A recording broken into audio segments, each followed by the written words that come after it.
everybody. Welcome to another episode of Classic Gaming Brothers. I'm Zach. And I'm Seth. And we're the Classic Gaming Brothers. Now, Seth, something that's cool is that we have another... I didn't get to say... What? I didn't get to say that's right. Oh, you can say that's right now. That's right.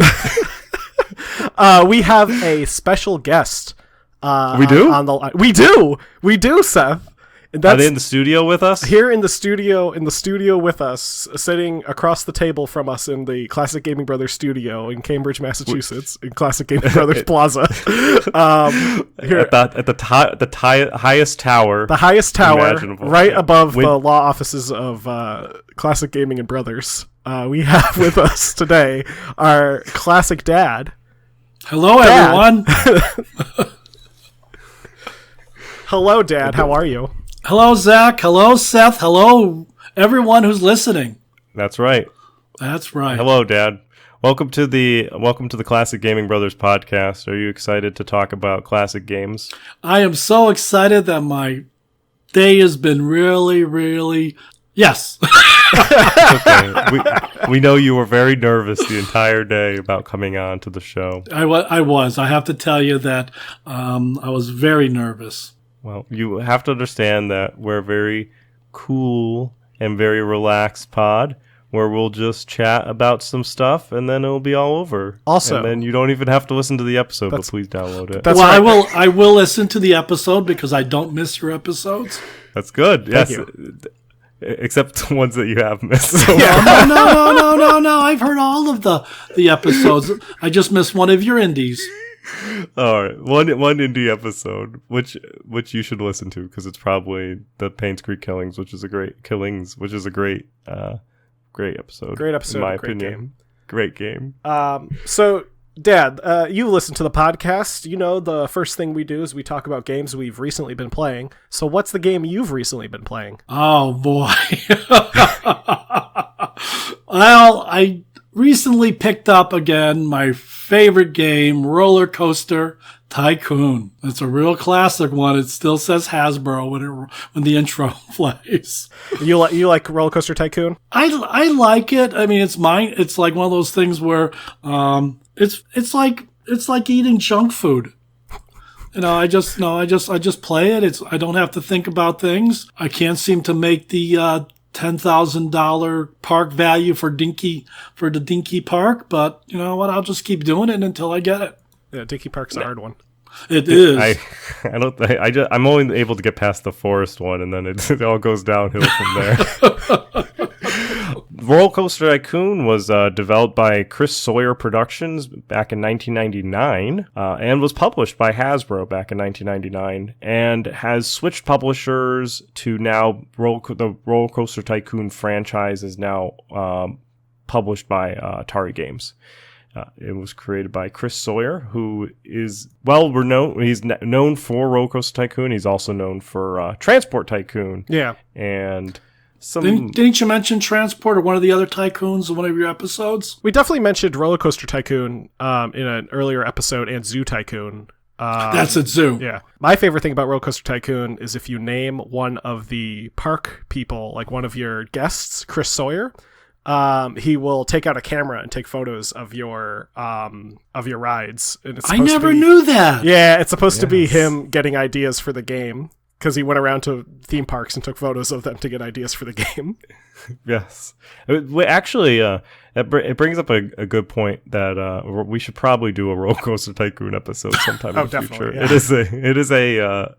It is definitely a classic game, as it were. And I must have had it since 1999. Probably. It's probably the same disc that we had. It probably is. The original disc. So Seth, what about you? What have you been playing? So I've actually, to harken back to classic video games, I'm playing an MMO that has been sunsetted and is no longer officially produced and it's not officially on anymore. And that is City of Heroes. And so City of Heroes was originally developed by Cryptic, and it was published by a company called NCSoft, and it came out right around 2005. I started playing it in 2006, and then I played it till it got sunset, which was probably about 7 or 8 years ago, was when it was sunsetted, which is for Dad. Being sunsetted is when it gets when they just turn off everything. I was going to ask you, what does MMO stand for? So MMO stands for Massively Multiplayer Online, and then is that like the World of Warcraft? It is. Yep. It actually was competition-ish to World of Warcraft and came out during the heyday of MMOs. So you can look at games like World of Warcraft, City of Heroes, Sims? Star Wars Galaxies, not the Sims. Oh, okay. But like Star Wars Galaxies, those games were all right around the same era, and they all were subscription-based games. Okay.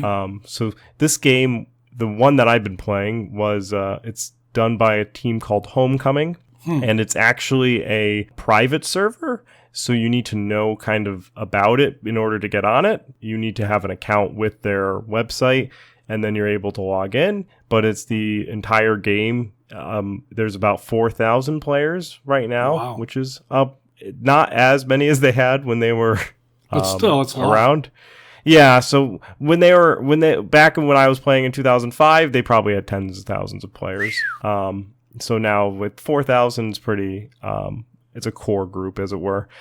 It's an interesting game. It's very much if it's a superhero themed game. It's a superhero themed game that came out before superheroes became super popular. You could kind of build your own superhero. You could have different power sets and different power pools.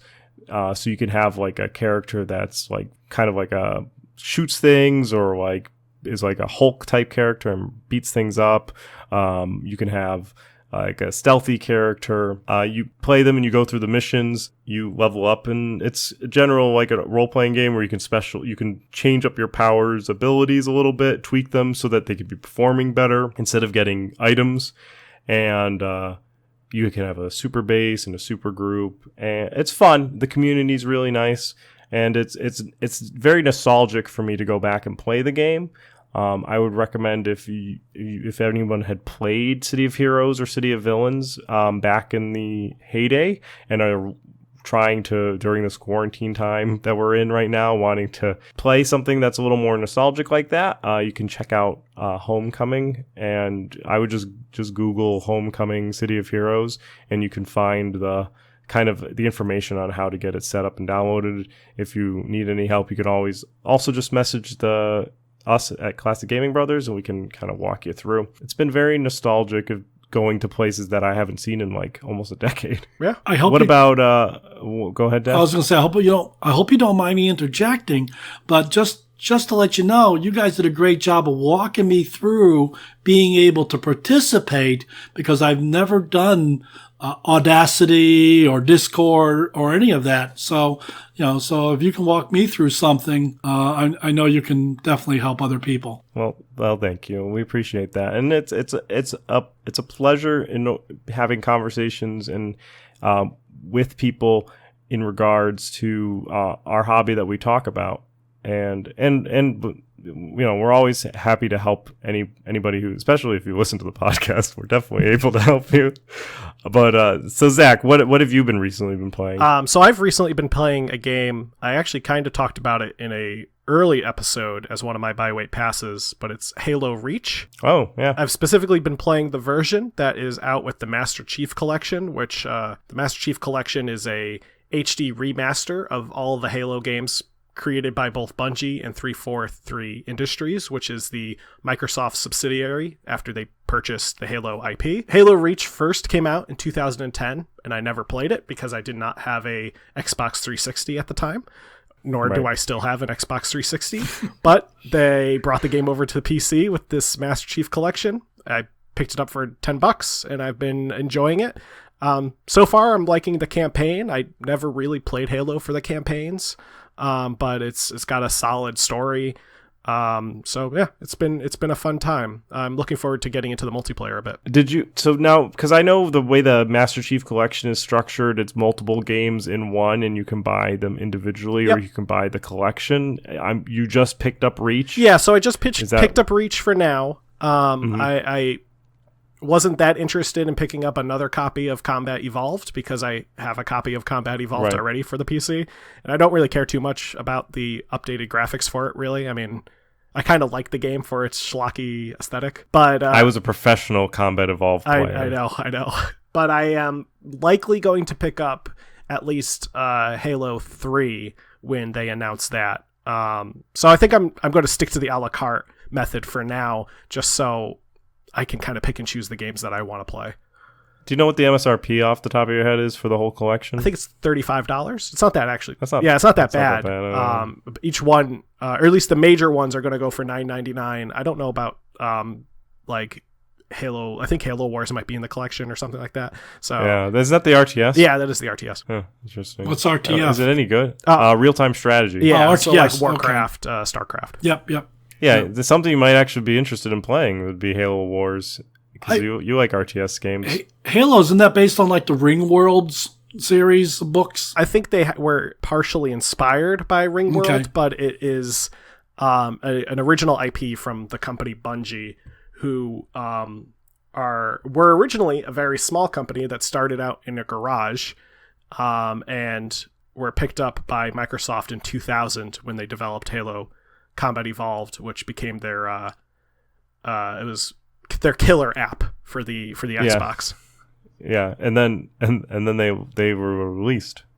Yes, they Microsoft let Bungie go. Yeah, Microsoft let Bungie go, and then Microsoft purchased the IP of Halo for their own use. Which I'm sure the people at Bungie were okay with, because I'm sure they were paid at that point money. At that point they were done with it. And they were like, "You want to give us how much?" Okay. Anyway, that is our starting segment. So going into the meat of the podcast, we're gonna talk to our dad a bit about some video game related stuff, things that he's willing to talk to us about. He gave us we asked him some questions that he took in advance, but who knows, we might surprise him with a just not ask him any of those questions. Hard-hitting question. We'll just delete them right now. What's that? I said we're not even going to ask you any of those questions. Yeah, who knows? We could be giving you all new ones. Something that we really wanted to do with this podcast, that I think Seth and I strive to do, at least with our first episode, was have a generational view on video gaming. Seth being born in a different generation than I was. I'm a millennial. Seth is technically a millennial, but I think he's just on the cusp of elder millennial. Elder millennial. And I'm a boomer. And Dad's a boomer, and Dad grew up during what was the whole heyday, the creation of video games. Right. The earliest game system was the Odyssey, which came out in the early 70s. So Dad lived through this era of classic video games. That's right. As mostly as an adult too. Yeah, that's right. And as an adult, so Dad has a good world experience of this era, but not much memory. Well, we'll challenge you on that, I guess. So that's right. So, Dad, what was the first video game you remember playing? Okay, you asked. This is one of the questions that one of you prepared for me. I do want to say Pong, but not as an arcade game. We had gotten a game when I was I want to say in like the mid 70s, maybe a little later. I can't place the actual date, but I believe it was a Sears game. And as I was preparing for this, I was looking for images of Sears games from that period, and I believe it was the Atari 2600. So I think I was talking with you during this time, and we kind of narrowed it down to what is the Sears Telegames version of the Atari 2600. Yep, exactly. So for those who don't know gaming history, when Atari came out with the 2600, they were looking for distributors, and not a lot of people were really looking to sell a video game system because they had no clue what it was. And Sears took Atari and Roebuck. Yeah, Sears and Roebuck took the opportunity to sell the Atari, but Sears made the stipulation that it had to be branded as a Sears product. So they rebranded the Atari 2600 as the Sears Telegames. Good. And it changed some slight things with the physical appearance of the system. They changed some of the colors and stuff, but they released it as their own Sears Telegames. Atari got some of the profit, but Sears got another chunk of the profit. So that was likely what our dad was playing. And you were playing Pong on it. Was there any other games that you remember playing? Well, my favorite was I think it was called Tank or Tank Plus by Sears. Yeah. Had another. The Atari name was Combat because I did look this up, so I don't kind of go off the rails. But it looked like looking down on a maze, and in the maze you had these two little rectangles with little pointers on one end, and they were tanks, and you would use the controller to maneuver them through the maze, and you would shoot like little pixelated shells at, so everything was pixelated. It was all blocks and squares and rectangles, kind of like Pong. And I believe there were several colors. We had a color, by that time we had a color TV. We were one of the last people in the entire state that had a color TV. That's my recollection, at least in my neighborhood. But we played it on the color TV, and it was a lot of fun. I mean, I think there was one setting where you could kind of bank the shots. Okay. Which was kind of like, playing pool, so you could if the opponent is around the corner, you can kind of do a three-way bank to get them. So. Yeah. I've played that game. Okay. On the one of the Ataris. I think some family friend had one, and they actually. They had a cheat code in it so that you can go invisible and have the tank be invisible. Oh, I don't remember that, but I was pretty much a straight shooter when I was a kid. But it made you invisible, right? So that you couldn't see the tank. Oh, your own tank. So, but yes, correct. So the enemy couldn't see the tank, and neither could you. So it wasn't very effective as a cheat code, but it definitely one Atari tank game had the ability to go turn your tank invisible and made it completely invisible to everybody observing. So it wasn't very effective for driving. And I do remember Pong, and I believe it might have been on the game as well, the system as well. And you could kind of, with Pong, which was kind of neat, is you could put English on the little, I don't want to call it a ball because it's a little little square. Yeah. But if if it was coming towards your little, your paddle, so to speak, and if you moved it fast enough, you could kind of put a spin. And Pong came out around the same time that ping pong was popular.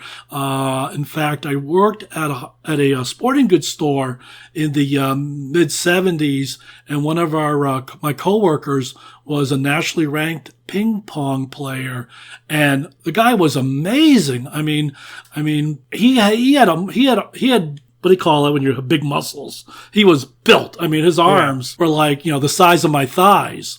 And he would get that ball going so quickly that whenever he would have me, just stand here, he'd knock me down, But yeah, no, I mean, it kind of was interesting because, people were playing penny arcades, slot machines, and we had, so when Atari came and all these other games came, it was this is a brand new world for everyone. I don't think no one expected stuff to turn into Rollercoaster Tycoon or Halo Master Chief. I just can't see anybody thinking that far in advance. Right. Well, but it got there very quickly. Well, I mean. If you look 20 at years, give or take. Yeah, if you look at the advancement of technology and the speed that it kind of got to where it is today, I mean, you were able to see the creation of video games to now where you can play a VR game. And I don't think you were picturing, let alone Rollercoaster Tycoon, you weren't picturing being able to strap a VR headset on your face and be able to. I remember, was it face huggers off you? Was it Nintendo that came out with the first VR glasses thing? Where what's that? The Virtual Boy. The Virtual Boy. The Virtual Boy. Yeah, I remember that because it was a wire. I think it was wireframe, and and I remember trying it at Toys R Us. because, I was walking around with my kids and I wasn't paying attention to them. And I try it and it's like I got dizzy because the lag time. Yeah. So I have a friend who has permanent eye damage because of Virtual Boy. I've used a Virtual Boy on 2 occasions. It was on the same day. And the 2 occasions where I put it on and then I took it off and then I put it on again after one of my friends tried it. So it's rough. It's bad. And for anyone who has an experience of Virtual Boy, it is a wireframe. It's red wires though, so it's a black background and red wires, and you're almost like it's like the viewfinder from episode 4 when he's down in the Death Star trench run, except on his face. That's exactly right. You mean New Hope, not episode 4. That's right. Well, I mean, it's episode 4, New Hope. So obviously you were older when you got your Atari because it was in the 70s. Yeah, I was middle high school, maybe junior year. Could be earlier, could be later. I just can't say. Right, but so before that, arcades were still a thing, though. Arcades were getting popular, and I know they were really popular when I was in college. They kind of got really popular during the disco period, early 80s, late 70s, early 80s. They had like pinball halls as well. Oh, there's still one in Southington, that arcade place. So,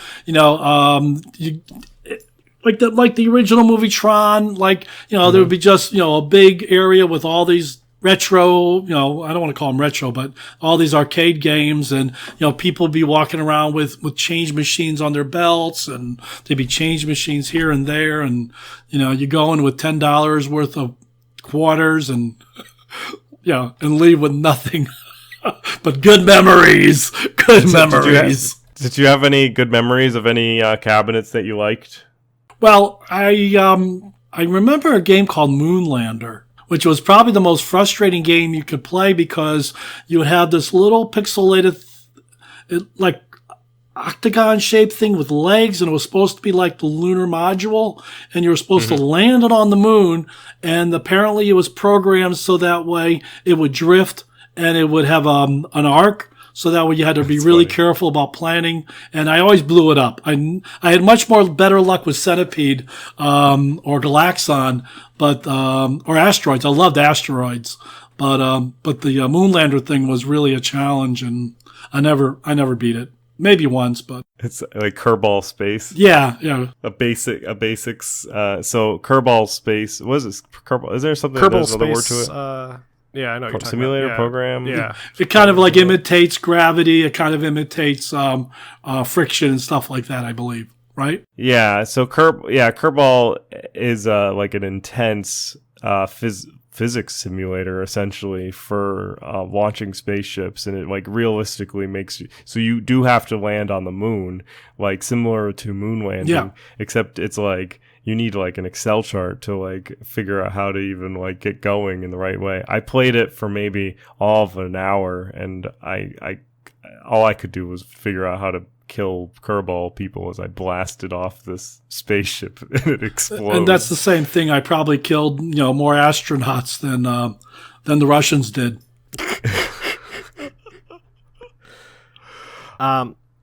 So are there any games that or any video games in particular that stick out to you as being iconic of the hobby? Sonic. Need I say more? So perhaps liking Sonic is actually in Zach's DNA. It might be, yeah. Well, I thought it might have been in Seth's DNA too, because I remember the very first video game that I had seen, other than the thing that I played, home console type of video game, other than the Sears thing I played, was a Sonic it was a Genesis, and it was a Sonic. And I believe it was Seth that was there, and you were like enthralled. And that was one of the reasons why we decided to go with Sega rather than with Nintendo. Which I'm sure other people would probably be like, "Why did you do that?" Well, I mean, if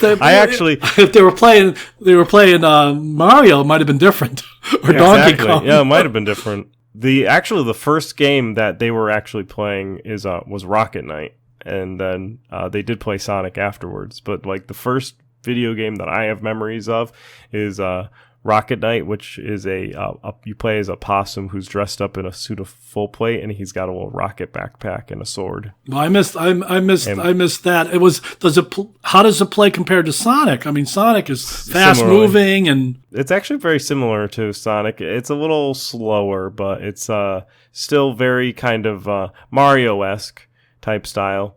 It's like a linear platformer. Right. So you're running. You're moving. You're moving in one direction, or moving whatever. left to right, and you're trying to get around obstacles and defeat the enemies, as it were. Well, I like Sonic too, and maybe that's because of my my personality. Let's say. So you got us the Sega. So you didn't receive any more home consoles as a child beyond the Sears. Yes. Yeah. Yeah, that is correct. And your family never had an in-house PC, I assume, since our family was the first one to have an in-house PC. You're hearing me guggle. Yeah. Let's see. No. Once again, when we bought our first PC, which was, I believe, the was 386. It had a bizarre name. I can't think of the name of the company, but that was Hewlett Packard? What's that? No, the company's gone. Like Earth something or Moon something or from the store. No, the name of the actual computer had a name to it. It was a Hewlett Packard. I don't think so. I think that was the second one. The brother? No, the brother was we had a word processor. Yeah, we had a word processor. But we bought, and then a 486 Hewlett Packard. Well, we had something. It had anyway. It doesn't matter in the long run. Was it the Sun Moon Star 386? What's that? The Sun Moon Star. What we have? 386. That might have been something like that. Yeah. Yeah. I don't recall. But the thing was that what we had? It was pricey. It was like at the time it was. Yeah, it was pretty pricey. I mean, so I know my family wouldn't be able to have an interest. I mean, this was back, so once again, we started off with the brother, word processor, and then we splurged and got ourselves the computer. I think your mom had something that someone had loaned her first. And then we bought something after that. And the one your mom used not the 3.5-inch disc, but the floppy. Yeah. The 5 1/4. 5 1/4. Yeah. Oh yeah. It was the real floppy disk. Yeah, and I think everything was all DOS, so I don't even know what it played. And then you started buying PC games. Oh yeah, I know. You brought that up earlier. From Buck a Buck. And could you describe what inspired you to purchase some of these specific games that we received? You bought a lot of Microprose games. Well, Buck-a-Book was because it's out of business, was a bookstore that focused on remaindered books that don't sell in other bookstores. Let's put it that way. But they also had video. They also had computer games. They had tchotchke stuff, knickknacks and things like that. And they had this store right down in Hartford Center, in the not far from where I worked. And so I would take a little walk during lunch, and I would stop in there, and I would be looking for games that I thought would appeal to the ages of the children that I had. And that was our computers could run. And then also the price point was important. I mean, it wasn't like I could spend at the time a lot of money, but, a few bucks, and you guys seemed to like them. So you got to play things like Putt-Putt and, what's that one? Prince of Persia, the first one. Yes. Let's see. Oh, there were a lot of them. Didn't we just have the Prince of Persia? Did we just have the Prince of Persia demo? It probably was. We did just have the demo. Yeah. It was Prince of Persia 3D. We didn't have the first one. No, our friend Dan, his dad Steve had the first one, and he had it in his basement. I mean, don't forget, I did get the free Wolfenstein. That's true. Where did you get the Wolfenstein? What's that? Where did you get the Wolfenstein? Well, since everybody who was involved in it has retired, and the agency that I worked for is no longer an agency, our office was converting over from a mainframe type computer to PCs. And we had gotten for free from another agency through their surplus a bunch of PCs.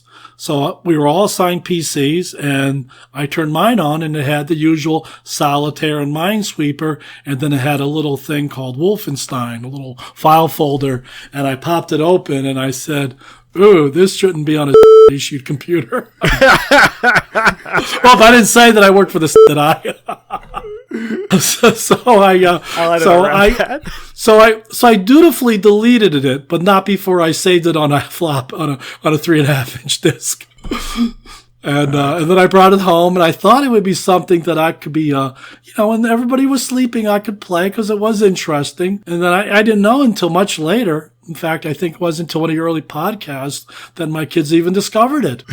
I never played it. I played a lot of it. I stuck to Chex Quest. Well, I love Chex. Chex Quest is pretty good too. There's nothing better than shooting a Nazi.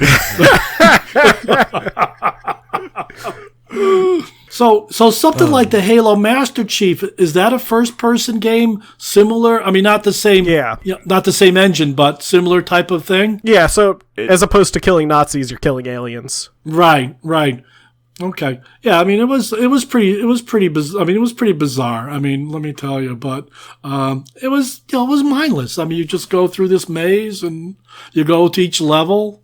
I don't think I got to the end. So, I mean, like some of the people I know, I'm not the best gamer either.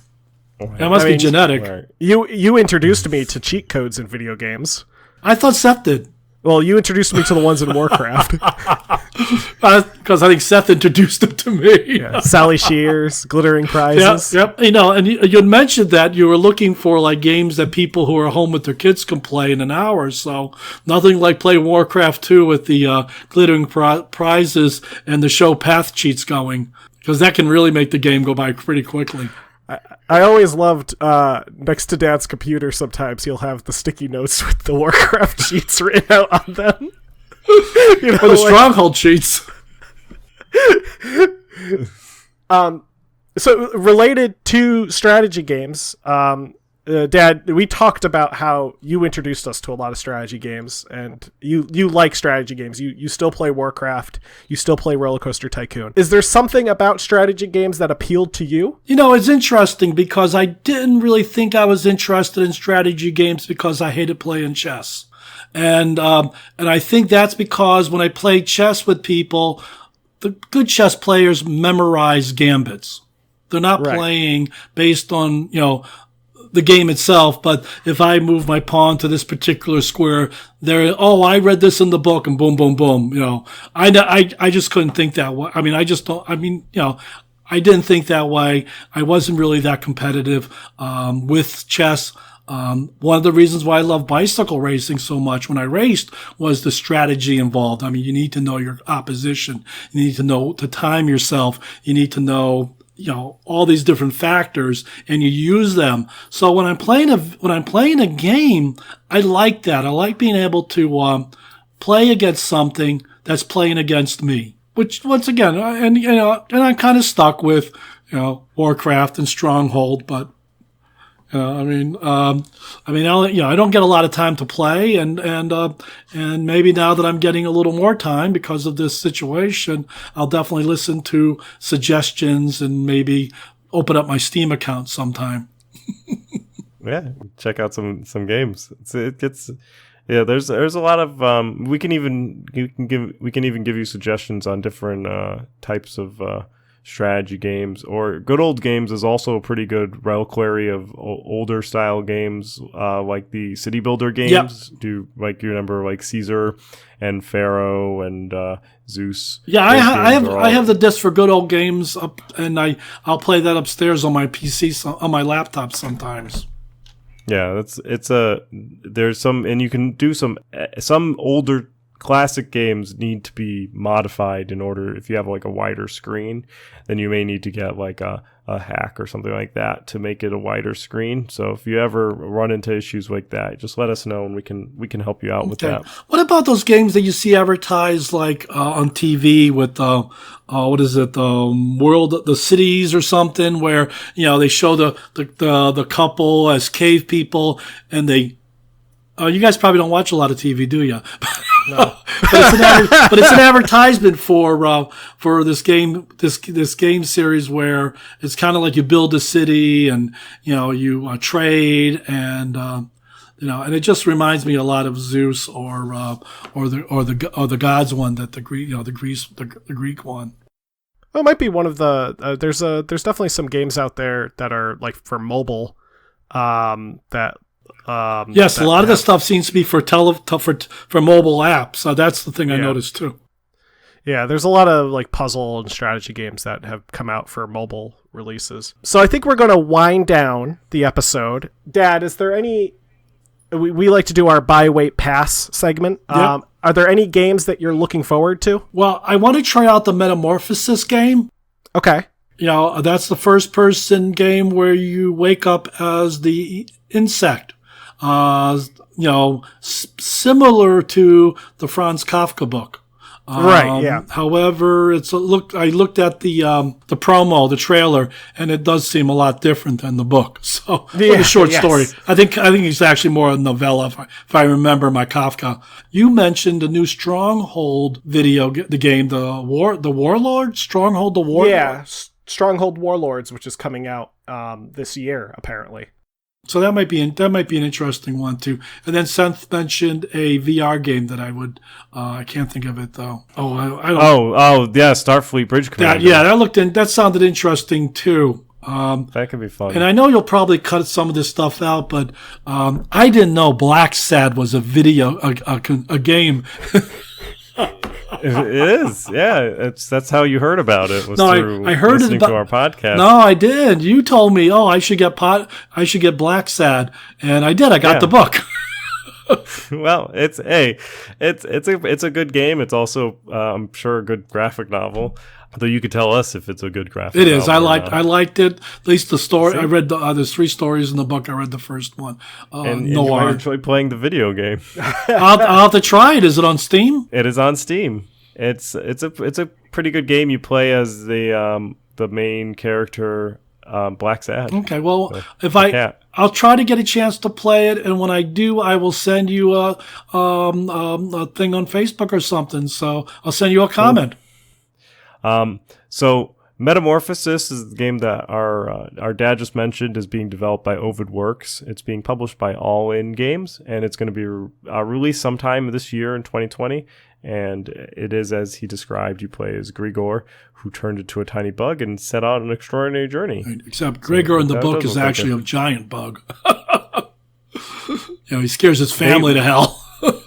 They were actually somewhere at PAX East. Oh, yes, wow. Yeah. I don't remember seeing them, but there was so much stuff there, so that doesn't surprise me. It's why I go 2 days. And Stronghold Warlords is being developed and published by Firefly, which is the company that has always published Stronghold.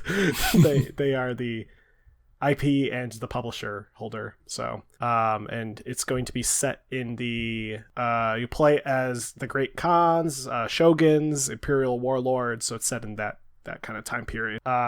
So Seth, what about you? What game are you looking forward to? I actually was looking forward to this game called Workers and Resources Soviet Republic.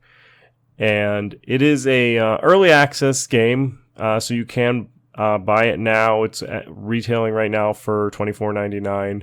And it's got a very positive, almost 5,000 reviews in, and with the overall rating of very positive. It is a ultimate real-time. They say it is the ultimate real-time Soviet-themed city builder tycoon game. So in that very particular niche market of being a real-time Soviet-themed city builder, it's the best one. And you get to construct your own republic, and you try to transform a poor country into a rich industrial superpower. That's a planned economy, isn't it? Right. So it's all based on having the game being very communist and trying to be able to build up a successful and kind of working communist society. And so it's going to be more complex than a capitalist like SimCity type game, because you just tax people and build stuff, where you may have different avenues in regards to the Soviet Republic, and you're trying to balance out everything in regards to that. Do you get to send people to the Gulag? There might be. I would have to check it out. So right now, it's I'm going to wishlist the game. I'm going to wait on it until I get the desire to play a city building game. I don't right now have that particular itch, and it's kind of an itch that has to come and has to be present long enough for me to decide that it's time to play a city builder game. And it does come occasionally. I usually play my Impression Pharaoh or Zeus games, but maybe I'll pick up this game, so I'll put it on a wait. But yeah, so what about you, Zach? What's your buy wait pass?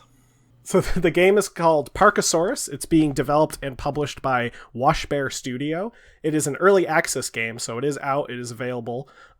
It is a game similar to Zoo Tycoon and the Park Tycoon style game, or Park Sim Park style games, where you are developing a park that people can attend. You're trying to make money. However, as the name kind of implies, it is related to dinosaurs. So it's kind of like you're building a zoo, Jurassic Park, without the death of lawyers. So it has very cute graphics that kind of give me some Rollercoaster Tycoon, Zoo Tycoon vibes. Everything is based on an isometric view, uses a grid for placing items, and it looks like a really cute game. I'm going to put it as a wait for now, just because the price is currently set at $25, and it being early access, I kind of want to just hold off a bit, maybe wait to see the price go down a bit once they can tweak out some bug fixes and such.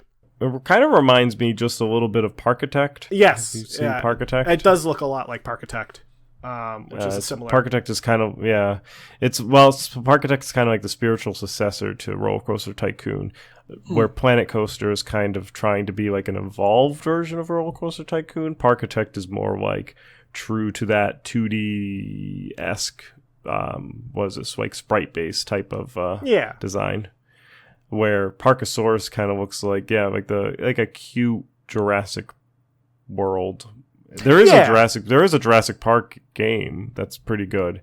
That is out there as well, which is licensed by Jurassic Park. So cool. If you want your Jurassic Park fix, there's also a Jurassic Park game out there. Well, I think that will wrap it up for our episode today. I want to thank our dad for joining us and for providing us with some great insight into his time with video games in those early days and some of his great memories that he has. Yeah, you might as well get them now while I still remember them. As always, if you want to support us, please like and subscribe to us. Throw us ring the bells, throw us a like, recommend us to 3 friends, as Seth says. Just 3 friends. I did. I'm glad to hear that. Just 3 friends. No more, no less. No more, no less. Just 3. And you can, follow us on our YouTube channel, where we'll upload episodes of the podcast along with some other content that we have, like some stuff from our Twitch. You can follow us on Twitch, Classic Gaming Brothers. You can follow my view on Twitch when we do multiplayer games. That's VS Classic Gaming Brothers. You can follow us on pretty much every podcasting app that's available right now. iTunes, Castbox, Acast, iHeartRadio. I think we're on TuneIn. Oh, we are. Google, the Google podcasting app. We're not on NPR. That's the one. No. Alexa, not on got there NPR. yet. Not yet. Not yet. Alexa will get you. Alexa will get us. Yep. So there's a whole bunch of different ways you can listen to us, and we definitely appreciate it if you do. And if you want to wear us or drink from us, we have merch on our website, classicgamingbrothers.com. If you have any questions or suggestions, please reach out to us at our email, classicgamingbrothers@gmail.com. You can also contact us through our website. We have a contact form on the website, Which is classicgamingbrothers.com. Correct. Also, you could follow us on Facebook and Instagram, both of which are Classic Gaming Brothers. And you can also tweet at us on Twitter and follow us there at CG Brothers Pod. That's right. And that's where we are for all of our things. So yeah, I would also like to extend my thanks to our dad for coming on to the show with us and regaling us with some memories of his time. Perhaps we will have him on again and talk more about... He's got a microphone now. Yeah, he does have a microphone now, so now it's dangerous. He can come on whenever we need him to come on. You should do a dad's program, just like have dads do it. Just dads. Just dads. Classic dads. gaming dads. Watch out. He'll start producing his own podcasts, and you can listen to our dad talk about who knows what. Zach, is there anything that they should remember? Don't play games like my brother. And don't play games like my brother. And don't play games like my father. Oh, Yeah, gosh. definitely don't play games like our father. Okay, I'm going to sign off. Well, I've been Zach. And I've been Seth. And I've been Dad. And we are the Classic Gaming Brothers, and this is Classic Gaming Dad. All right. Roll the music. Boo, boo, boo, boo, boo, boo, boo, boo, boo, boo, boo, boo.